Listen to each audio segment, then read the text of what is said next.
నమస్తే. శని భగవానుడికి అంటే మీ జాతక చక్రంలో శని భగవానుడు ఎక్కడైతే ఉంటారో ఆయన నుండి 8వ స్థానం, ఆయన నుండి వ్యయ స్థానం.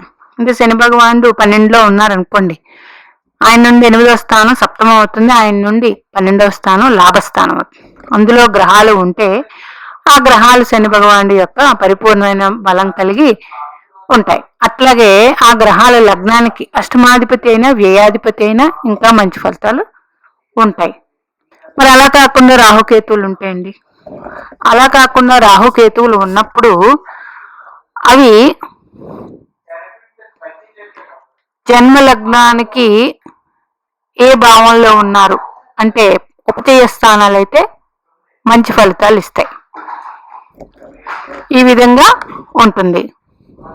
మీ జన్మజాతక చక్రంలో శని భగవానుడి తారకా ప్లేస్లో గ్రహాలు ఉన్నాయా చూడండి. ఆ గ్రహాలు శని భగవాను పరిపూర్ణమైన బలం కలిగి ఉంటాయి.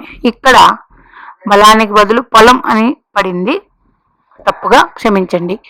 బలం కలిగి శని భగవాను పరిపూర్ణ ఫలితాలు ఇస్తాయి. ఎందుకంటే ప్రతి గ్రహానికి తన తారకా ప్లేస్లో గ్రహాలు మంచి ఫలితాలు ఇస్తాయని ఒక వారం రోజుల నుంచి సిరీస్ చేయడం జరుగుతుంది. ఈరోజు శని భగవానుడిది పెట్టి ఉన్నాను. మీకు కానీ ఇట్లా ఉంటే ఆ గ్రహాలు పరిపూర్ణమైన బలం కలిగి ఉంటాయి.